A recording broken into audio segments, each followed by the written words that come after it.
मशाल हीच आता येणार आणि मशाल ही पेटतच राहणार। शिवसेना म्हणजे हे मशाल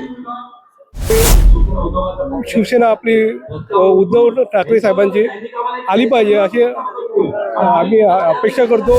मी तर मशाल चिन्हावर जेवढे पण उमेदवार उभे आहेत त्यांना मी भावी नगरसेवक म्हणून बघतोय आणि त्यातला प्रमुख असून त्यांनी एवढी कामं केली। प्रत्येक गोष्टीला रात्री 2 वाजता देखील आमचा नरेंद्र उपरकर इथे उपस्थित राहतो। इथं आल्या पाहिजे असा नगरसेवक हवा, म्हणून यावर्षी परिवर्तन हवंय, यावर्षी परिवर्तन झालंच पाहिजे।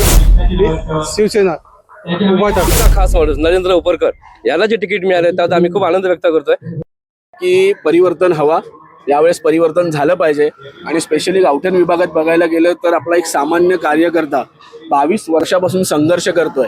एक शाखा प्रमुख म्हणून त्यांनी पूर्ण गावठणमध्ये प्रभाग 14 मध्ये सेवा बजावली, ज्याला महानगरपालिकेचं एवढं ज्ञान आहे। म्हणजे एक शाखा प्रमुख असून त्यांनी एवढी कामं केली। कधी तुम्ही शाखा प्रमुखाच्या ऑफिसला गेलात त्याला कधीही कॉल करा, रात्री अपरात्री कधीही कॉल करा, कुणाचं बरं वाईट होऊ दे, कुणाचं दुःखद घडी येऊ दे, प्रत्येक गोष्टीला रात्री 2 वाजता देखील आमचा नरेंद्र उपरकर इथे उपस्थित राहतो। कार्यकर्ता नगरसेवक कसा असावा, नगरसेवक हा 4 लोकांमध्ये बोलता आला पाहिजे। नगरसेवक कुठला विकास करण्याला कुठले महानगरपालिकेचे अधिकारी आले किंवा उच्चस्तरीय बैठक लागली तिथे आपल्या प्रभागाच्या दुखणी मांडता आल्या पाहिजे असा नगरसेवक हवा, म्हणून यावर्षी परिवर्तन हवंय, यावर्षी परिवर्तन झालंच पाहिजे। तुम्ही मशाल या चिन्हावर, माझं जनतेला कळकळून विनंती आहे की तुम्ही मशाल या चिन्हावर बटन दाबून शिवसेनेचे 4ही अधिकृत उमेदवार निवडून आणावे हीच विनंती आहे। दरवर्षी गावठण हा परिसर पावसाच्या पाण्याखाली डुबला जातो, त्यासाठी भाजपच्या नगरसेवकांनी काय पर्याय केला होता? काही पर्याय नाहीये, तुम्हाला सांगतो बघा, दरवर्षी इथे पाऊस पाणी येतं। आता गेल्या 2 वर्षापूर्वी आपल्याला नॅशनल पार्क लाभलेला आहे, नॅशनल पार्क मधून पाणी आलं आणि वरच्या चाळींमध्ये शिरलं, तिथे एक माणूस बाईक सकट वाहून गेला। आता माणूस आपल्या प्रभागातला बोलल्यावर इकडच्या स्थानिक नगरसेवकांनी काय केलं पाहिजे ना, पण आमचे शाखा प्रमुख तिथे रात्री 2-3 वाजेपर्यंत त्या माणसाला हेलपाटे करवते, तेंबा हॉस्पिटलला गेले आणि त्यांना शासनाचा झालेला जो 15 लाखाचा जे काय म्हणजे अमाऊंट मला माहित नाही, पण ती चांगली लाखामध्येच आहे, ती त्यांना उपलब्ध करून दिली। हे काम कोणाचं होतं? इकडच्या नगरसेवकाचं होतं, पण ते झालं नाही, ते आमच्या स्थानिक शाखा प्रमुखांनी केलं आणि जे आता भावी नगरसेवक म्हणून निवडून येतील, तुम्ही ते बघा, जनता एवढी त्यांच्या पाठीशी आहे। जो माणूस, खरं सांगतो तुम्हाला, माणूस निवडणुकीत बाहेर येणं आणि 5 वर्ष स्थानिक पातळीवर काम करणं ह्याच्यामध्ये खूप जमीन आसमानाचा फरक आहे। जनता सुज्ञ आहे, मला जास्त सांगायची गरज नाही। आमचा माणूस निवडून येणार। मशाल या चिन्हावर तुम्ही सर्वांनी भरभरून प्रेम केलं। आपला ब्रँड ठाकरे ब्रँड आहेत। आम्ही सन्माननीय राज ठाकरे साहेबांचे म्हणजे पाईक आहोत, आम्ही बाळासाहेबांचे पाईक आहोत, आम्ही उद्धव साहेबांचे पाईक आहोत। मी मराठी जनतेला कळकळून विनंती करतो की तुम्ही मशाल चिन्हासमोरील बटन दाबून आपल्या उमेदवाराला निवडून द्या, ज्यांनी 22 वर्ष प्रभागाची प्रामाणिकपणे सेवा केली आहे। धन्यवाद।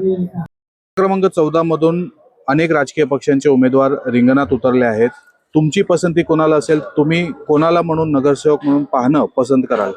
मी तर मशाल चिन्हावर जेवढे पण उमेदवार उभे आहेत त्यांना मी भावी नगरसेवक म्हणून बघतोय आणि त्यातला जास्त महत्त्वाचं म्हणजे सगळे सर्वसामान्य आहेत, एकदम प्रामाणिक आहेत आणि यांनी जी कामं केलेली आहेत ती गोरगरीब लोकांची कामं केली आहेत। यांनी बिल्डरसाठी रस्ते नाही बनवलेले आहेत, यांनी गरिबांच्या घराचे नाले खराब आहेत तर ते साफ केलेले आहेत, पाण्याचा प्रॉब्लेम आहे तो सॉल्व्ह केलेला आहे।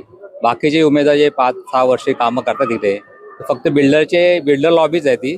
आणि इकडला जो आमचा एक रस्ता होता पास झाला होता तो आता इकडनं कॅन्सल करून तो पुढे बिल्डिंग आहे तिथे पुढे कॉम्प्लेक्स मी नाव घेऊ शकत नाही, पण ते तो कन्वर्ट म्हणजे डायव्हर्ट करण्यात आलेला आहे।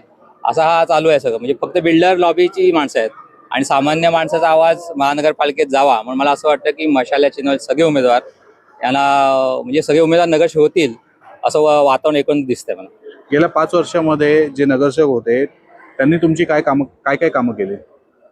अशी कामं केली काय सांगता येणार नाही, फक्त जिकडे तिकडे रस्ते खोदलेले आहेत आणि आता त्या जसं लग्नाला जाताना आपण मेकअप करतो ना तसं आता यांचं इलेक्शन आले ते लोक कॉन्क्रीटचे रस्ते रातोरात बनवत आहेत, पावसाचे रस्ते बनवले आहेत, सगळे ओबडधोबड आहेत।